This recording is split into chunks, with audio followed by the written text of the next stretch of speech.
ನನಗೆ ತುಂಬಾ ಭಯ ಆಯಿತು. ಆದರೆ ಅತ್ತೆಗೇನು ಅನ್ನಿಸ್ಲೇ ಇಲ್ವಾ?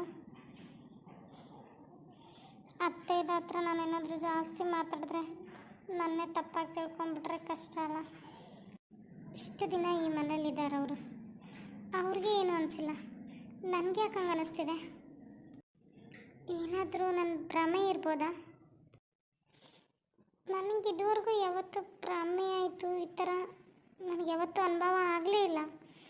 ಮತ್ತು ಇಲ್ಲಿಗೆ ಬಂದಾಗಿಂದ ಯಾಕೆ ಆ ಥರ ಪದೇ ಪದೇ ನನಗೆ ಯಾಕೆ ಅನ್ನಿಸ್ತಿದೆ? ರೇವತಿ, ರೇವತಿ, ರೇವತಿ, ಕೇಳಿಸ್ತಾ ಇಲ್ವಾ ನಿನಗೆ? ನಾನು ಕರೆಯೋದು ಇವಳು ಕೇಳಿಸ್ತಾನೆ ಇಲ್ವಾ? ರೂಮಲ್ಲಿ ತಾನೇ ಇರೋದು. ರೇವತಿ, ರೇವತಿ, ಹಾಂ ಅತ್ತೆ, ಅತ್ತೆ ಕ್ಷಮಿಸಿ, ನೀವು ಕರೆದಿದ್ದು, ನೀವು ನಾನೇನಾದರೂ ಕರೆದ್ರಾ? ನಿಜವಾಗ್ಲೂ ನನಗೆ ಕೇಳಿಸ್ತಿಲ್ಲ, ಕ್ಷಮಿಸಿ. ಅಯ್ಯೋ ಹುಚ್ಚುಡ್ಗೆ, ನಾನು ಅಲ್ಲಿಂದನೇ ಕರಿತಾ ಇದ್ದೀನಿ ನಿನಗೆ, ಅಲ್ಲೂ ಕೇಳಿಸ್ಲಿಲ್ಲ, ಇಲ್ಲಿ ಬಂದು ಕರೆದ್ರೂ ನಿನಗೆ ಕೇಳಿಸ್ತಿಲ್ಲ. ಅದು ಬಿಡು, ಕೇಳಿಸೋದೊಂದು ಹತ್ರ ಇರಲಿ. ನಾನು ಬಂದಿರೋ ಗಾಬರಿಗೆ ನೀನು ಬೆಡ್ ಮೇಲೆ ನಿಂತ್ಕೊಂಡಿದ್ದೀನಲ್ಲೇ, ಕೆಳಗಿಳಿಯೇ. ಹಾಂ ಹೌದಲ್ಲ, ಕ್ಷಮಿಸಿ ಅತ್ತೆ, ಕ್ಷಮಿಸಿ. ಅತ್ತೆ, ನನ್ನಿಂದ ಏನಾದರೂ ಕೆಲಸ ಆಗಬೇಕಿತ್ತಾ? ಇಲ್ಲ, ನೀನು ಯಾಕಮ್ಮ ಇಷ್ಟೊಂದು ಹೆದರ್ಕೊಂಡಿದ್ಯಾ? ಇನ್ನೂ ನೀನು ಮರ್ತೇ ಇಲ್ವಾ ಅದನ್ನು? ಇಲ್ಲ ಅತ್ತೆ, ನನಗೆ ಮರೆಯೋಕ್ಕಾಗ್ತಿಲ್ಲ. ನನಗೆ ಅಲ್ಲಿಗೆ ಹೋಗಿ ಬಂದಾಗಿಂದ ಯಾಕೋ ನನ್ನ ಮುಂದೆ ಸುತ್ತಮುತ್ತ ಯಾರೋ ಓಡಾಡ್ತಿದ್ದಾರೆ, ಏನೋ ಆಗ್ತಿದೆ ಅನ್ನೋ ಥರ ಫೀಲ್ ಆಗ್ತಿದೆ ಅತ್ತೆ. ನೀವು ಏನಾದರೂ ಅಂದ್ಕೊಳ್ಳಿ, ನನಗೆ ಆಗ್ತಿರೋದನ್ನು ನಿಮ್ಮ ಹತ್ರ ಹೇಳ್ತಾ ಇದ್ದೀನಿ ಅಷ್ಟೇ.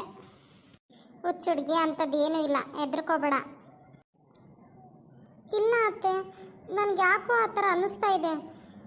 ನನಗೆ ಇಲ್ಲಿ ನೈಟು ನಿಮ್ಮ ಮಗ ಊರಿಗೆ ಹೋದಾಗಿಂದ ನನಗೆ ಇಲ್ಲಿ ಮಲಗೋಕ್ಕಾಗ್ತಿಲ್ಲ. ಹಂಗೇನೂ ಇಲ್ಲ, ಹೆದರ್ಕೋಬೇಡ ಆಯಿತಾ? ಹಂಗೇನಾರು ಅನ್ನಿಸ್ತು ಅಂದರೆ ನನ್ನ ರೂಮಿಗೆ ಸೀದಾ ಬಾ. ಸರಿ ಅತ್ತೆ. ರೇವತಿ, ಅಕ್ಕಿಗೆ ಆಗ್ತಿರೋ ಫೀಲು ಮತ್ತು ಅಕ್ಕಿ ಸುತ್ತಮುತ್ತ ಯಾರು ಅಡ್ಡಾಡ್ತಾ ಇದ್ದಾರೆ ಅನ್ನೋ ಥರ ಆಕೆಗೆ ಆಗ್ತಿದೆ ಅಂತ ಅವಳಿಗೆ ಗೊತ್ತಾಗ್ತಿದೆ. ಅದನ್ನು ಪುಷ್ಪಕ್ಕನ ಹತ್ರ ಹೇಳ್ಕೊಂಡ್ರು. ಪುಷ್ಪಕ್ಕ ಅದನ್ನು ಸರಿಯಾಗಿ ತಲೆಗೆ ಹಾಕ್ಕೊಳ್ಳಲ್ಲ. ಯಾಕಂದರೆ ಪುಷ್ಪಕ್ಕವರು ಈ ಮನೆಯಲ್ಲಿ 5-10 ವರ್ಷದಿಂದ ಇದ್ದಾರೆ. ಆದರೆ ಸೊಸೆ ಮಾತನ್ನು ಅವರು ನಂಬಕ್ಕಿನ್ನೂ ರೆಡಿ ಇಲ್ಲ. ಇದನ್ನು ಪುಷ್ಪಕ್ಕ ಯೋಚನೆ ಮಾಡದೆ ಸುಮ್ಮನೆ ಬುದ್ಧಿ ಹೇಳಿ ಸೊಸೆಗೆ ಹೊರಟು ಬಿಡ್ತಾಳೆ. ಅತ್ತೆನೂ ಇದು ನಂಬ್ತಾ ಇಲ್ಲ. ಏನೋ ನನಗೇನಾದರೂ ಭ್ರಮೆ ಆಗ್ತಿದೆ ಏನೋ, ಹೋಗಲಿ ಬಿಡಿ.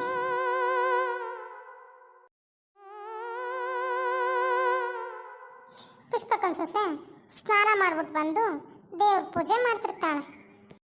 ಶಾಂತಕಾರಂ ಭುಜಗಶನಂ ಪದ್ಮನಾಮಂ ಸುರೇಶಂ ವಿಶ್ವಧಾರಂ ಗಗನ ಸದೃಶಂ ಮೇಘವಡಂ ಶುಭಾಂಗಂ ಲಕ್ಷ್ಮೀಕಾಂತಂ ಕಮಲನಯನ್ ಯೋಗಿರ್ಬಿದ್ದಿಂ ವಿಷ್ಣು ಬಾಬರೇರಂ ಸರ್ವಲೋಕೈಕನಾಥ. ಪ್ರಭು ಕೃಷ್ಣ, ನನ್ನ ನಮನಗಳನ್ನು ಸ್ವೀಕರಿಸಿ ನಮ್ಮ ಮನೆಯವ್ರನ್ನೆಲ್ಲರನ್ನೂ ಸಂತೋಷವಾಗಿಡಪ್ಪ ತಂದೆ ಭಗವಂತ ವಿಷ್ಣು. ನನ್ನ ಅತ್ತೆ, ನನ್ನ ಮಾವ, ನನ್ನ ಗಂಡ, ನನಗೆ, ನನ್ನ ಅಪ್ಪ ಅಮ್ಮಂಗೆ, ನನ್ನ ಅಣ್ಣ ತಮ್ಮ ಎಲ್ಲರೂ ಖುಷಿಯಾಗಿಡು. ಎಲ್ಲರೂ ಸಂತೋಷದಿಂದ ಬಾಳಲಿ, ಅದೇ ನನ್ನ ಆಸೆ ಭಗವಂತ. ಇವಳದು ಎಷ್ಟು ಒಳ್ಳೆ ಮನಸ್ಸು. ಅತ್ತೆ ಮಾವ ಗಂಡ ಹೆಂಡತಿ ಎಲ್ಲರಿಗೂ ಒಳ್ಳೇದು ಮಾಡು ಅಂತ ಬೇಡ್ತಿದೆ. ನನಗಿಂತ ಸೊಸೆ ಸಿಕ್ಕಿದ್ದು ತುಂಬಾ ಖುಷಿ ಆಯಿತು. ರೇವತಿ, ಪೂಜೆ ಆಯ್ತೇನಮ್ಮ? ಹಾಂ ಅತ್ತೆ, ಪೂಜೆ ಆಯಿತು. ಇನ್ನೇನು ನಾನು ಬಂದೆ. ಸರಿ ಸರಿ, ಪೂಜೆ ಮುಗಿಸಿ ಊಟಕ್ಕೆ ಬಂದುಬಿಡು. ಸರಿ ಅತ್ತೆ. ಭಗವಂತ ಎಲ್ಲರಿಗೂ ಒಳ್ಳೇದು ಮಾಡು, ಅಷ್ಟೇ ನಾನು ಇನ್ನೇನು ಬೇಡೋದು. ಸರಿ, ಅತ್ತೆ ಕರೀತಾ ಇದ್ದಾರೆ, ಹೋಗಿ ಬರ್ತೀನಿ.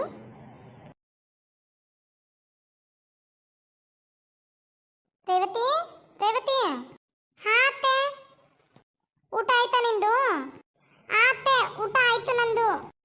ಸರಿ ಆಯಿತು, ನೀನು ಮಲ್ಕೋ, ನಾನು ಹೋಗಿರ್ತೀನಿ ರೂಮಿಗೆ. ಹಾಂ ಅತ್ತೆ. ರೇವತಿಗೆ ದೆವ್ವದ ಅನುಭವ ಆಗ್ತಿದೆ, ಆದರೂ ಅವಳು ಎಲ್ಲವನ್ನು ಮರೆತು ಮಲಗ್ತಾಳೆ ಒಬ್ಬಳೇ ರೂಮಲ್ಲಿ. ಇವ್ರು ಬೇರೆ ಇನ್ನೂ ಯಾವಾಗ ಬರ್ತಾರೋ ಏನೋ, ನಾನೊಬ್ಬಳೇ ಈ ರೂಮಲ್ಲಿ ಮಲಗಬೇಕು. ಇನ್ನು 2 ತಿಂಗಳು ಕಾಯಬೇಕು ನಾನು. ಯಪ್ಪ ದೇವ್ರೆ, ನನ್ನ ಗಂಡನ ಬೇಗ ಕರ್ಸು ಅಂತೇಳಿ ರೇವತಿ ಮಲಗ್ತಾಳೆ.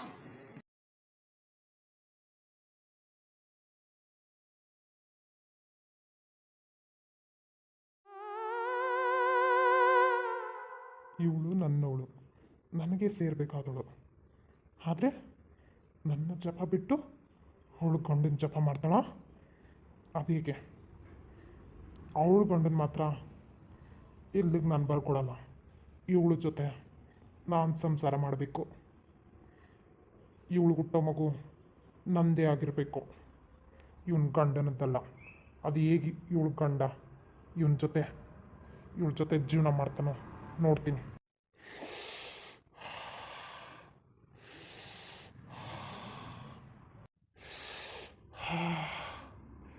ಇವಳನ್ನು ನೋಡಿದ್ರೆ ನನಗೆ ತಲೆ ತಿರುಗುತ್ತೆ. ಇವಳು ನನ್ನವಳು, ಅವನಿಗೆ ಮಾತ್ರ ನಾನು ಬಿಟ್ಕೊಡಲ್ಲ. ಮತ್ತೇನೇ ಆಗಲಿ ನನ್ನನ್ನು ಬಿಟ್ಟು ಅದು ಹೇಗೆ ನಿನ್ನ ಗಂಡನ ಜೊತೆ ಸಂಸಾರ ಮಾಡ್ತೀಯ ಅಂತ ನಾನು ನೋಡೇ ಬಿಡ್ತೀನಿ. ಯಾಕಂದರೆ ನೀನು ನನ್ನ ಸೊತ್ತು. ನಿನ್ನ ಜೊತೆ ನಾನು ಮಾತ್ರ ಸಂಸಾರ ಮಾಡಬೇಕು, ನಿನ್ನ ಗಂಡ ಅಲ್ಲ.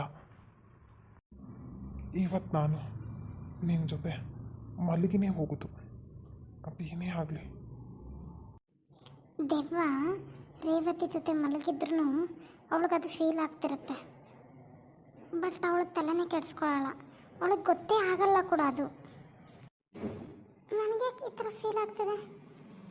ಅಯ್ಯೋ ಏನೋ ಅತ್ತೆಯವ್ರು ಅಂದಂಗೆ ನನಗೆ ಯಾವುದಾದ್ರೂ ಒಂದು ಭ್ರಮೆ ಅಷ್ಟೆ. ನನ್ನ ರಾಣಿ ನೀನು ಅಂದಮೇಲೆ ನಿನ್ನ ನಾನು ನಿನ್ನ ಗಂಡನ ಬಿಟ್ಕೊಡೋ ಮಾತೇ ಇಲ್ಲ. ಸಾಕು, ಇವತ್ತಿಗೆ ನಿನ್ನ ಜೊತೆ ಮಲ್ಕೊಂಡು ನನಗಿವತ್ತು ತೃಪ್ತಿ ಆಯಿತು. ನಿನ್ನ ಗಂಡ ಬರೋಷ್ಟರಲ್ಲಿ ನಿನ್ನ ಮಡಲಿಗೆ ನನ್ನದೊಂದು ಪಾಪು ಆಡ್ತಾ ಇರುತ್ತೆ. ಆಗ ನನ್ನ ಪಾಪನ ನೀನು ಎತ್ಕೊಂಡು ಆಡಿಸ್ಬೋದು. ಯಾವಾಗಲೂ ನಾನು ನಿನ್ನ ಜೊತೆನೇ ಇರ್ತೀನಿ. ನಿನ್ನ ಮಾತ್ರ ನಾನು ಯಾರಿಗೂ ಬಿಟ್ಕೊಡಲ್ಲ, ನಿನ್ನ ಗಂಡಂಗೂ ಸಹ. ನಾನು, ನಮ್ಮ ಪಾಪು, ನೀನು ಅಷ್ಟೇ, ಬೇರೆ ಯಾರು ಬೇಡ. ನಮ್ಮ ಮಧ್ಯೆ ಖುಷಿಯಾಗಿರೋಣ. ಸರಿ, ನಾನು ಹೊರಡ್ತೀನಿ. ಆರಾಮಾಗಿ ನಿದ್ದೆ ಮಾಡು, ಸರಿನಾ? ಅಯ್ಯೋ ಏನಪ್ಪ ಮುಗಿದ ಮೇಲೆ ರೇವತಿ ಅವಳಿಗೆ ಗೊತ್ತಾಗದೆ ಸುಮ್ಮನೆ ಮಲಗಿಬಿಡ್ತಾಳೆ. ಆ ದೇವ ವಾಪಸ್ ಹೋಗ್ಬಿಡುತ್ತೆ. ಅವಳಿಗೆ ದೆವ್ವ ಮಲ್ಕೊಂಡಿರೋ ವಿಷಯನೇ ಗೊತ್ತಿರಲ್ಲ ಅವಳ ಜೊತೆ. ಸರಿ, ನಾನು ಹೊರಡ್ತೀನಿ. ಮತ್ತೆ ನಾಳೆ ಬರ್ತೀನಿ ನಿನ್ನ ಜೊತೆ ಮಲ್ಗೋದಕ್ಕೆ. ನನಗುಟ್ಟೋ ಮಗುನ ನೀನೇ ಎತ್ತಾಡಿಸ್ಬೇಕಲ್ವಾ, ಅದಕ್ಕೆ ಮತ್ತೆ ಬರ್ತೀನಿ. ಇವಾಗ ನಾನು ಹೊರಡ್ತೀನಿ ಅಂತೇಳಿ ದೆವ್ವ ಹೊರಟೋಗುತ್ತೆ. ಪಾಪ ರೇವತಿಗೆ ಏನೂ ಗೊತ್ತಾಗ್ತಿರಲ್ಲ.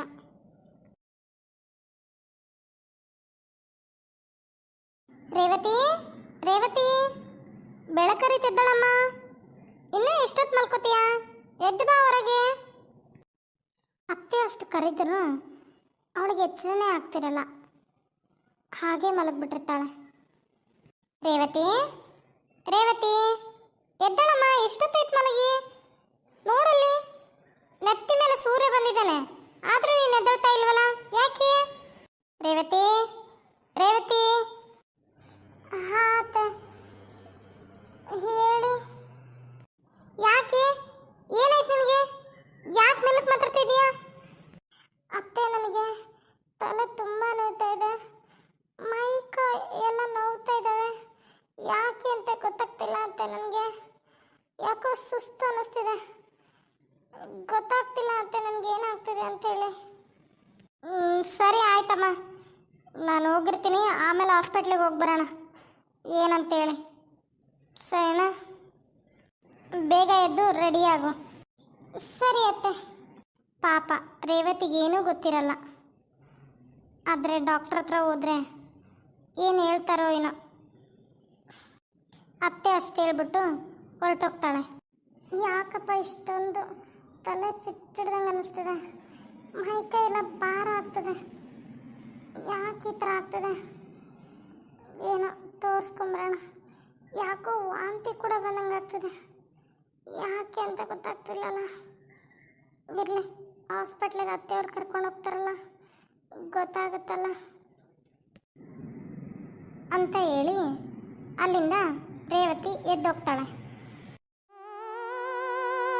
ಮತ್ತೆ ದೆವ್ವ ತಾನು ಮತ್ತೆ ರೇವತಿ ಮಲಗಿದ ರೂಮಿಗೆ ಮತ್ತೆ ಬಂದು ಖುಷಿಪಟ್ಟು ಹೋಗುತ್ತೆ. ಅರೆ, ನಮ್ಮ ಹುಡುಗಿಗೆ ಇಷ್ಟು ಬೇಗ ವಾಂತಿನ? ನನಗೆ ನಮ್ಮ ಹುಡುಗಿ ಪ್ರೆಗ್ನೆಂಟಾ? ಅಂದರೆ ನಮ್ಮಿಬ್ರಿಗೂ ಮಗು ಆಗ್ತಾ ಇದೆಯಾ? ಅದು ಈ ರೂಮಲ್ಲಿ ಮಲಗಿದ್ದು ಒಂದೇ ದಿನಕ್ಕೆ. ನನಗಂತೂ ನಂಬಕ್ಕೆ ಆಗ್ತಾಯಿಲ್ಲ, ನನಗಂತೂ ಖುಷಿನೇ ಆಗ್ತಾಯಿದೆ. ಇಲ್ಲೇ ಅಲ್ವಾ ನಾನು ನನ್ನ ರೇವತಿ ಮಲಗಿದ ಜಾಗ? ನಿನ್ನೆ ಇದೇ ಜಾಗ ಅಲ್ವಾ? ಡಾಕ್ಟ್ರ್ ಹತ್ರ ಹೋಗಿ ಬರಲಿ. ಅವಳು ಪ್ರೆಗ್ನೆಂಟು ಅಂತ ಗೊತ್ತಾಯಿತು ಅಂದರೆ ನಾನು ಅವಳ ತುಂಬ ಚೆನ್ನಾಗಿ ನೋಡ್ಕೋತೀನಿ. ಯಾರು ಅಷ್ಟು ನೋಡ್ಕೋಬಾರ್ದು, ಆ ಥರ ನೋಡ್ಕೋತೀನಿ. ನನ್ನವಳ ನಾನು ಯಾರಿಗೂ ಬಿಟ್ಕೊಡಲ್ಲ. ಹಾಗಂತ ಮಾತಾಡ್ತಾ ದೆವ್ವ ಅಲ್ಲಿಂದ ಹೊರಟೋಗುತ್ತೆ. ಸರಿ, ನಾನೀಗ ಹೊರಟೋಗ್ತೀನಿ. ನನ್ನ ರೇವತಿದು ರಿಪೋರ್ಟ್ ಬಂದಮೇಲೆ ಮತ್ತೆ ಬರ್ತೀನಿ ಇಲ್ಲಿಗೆ.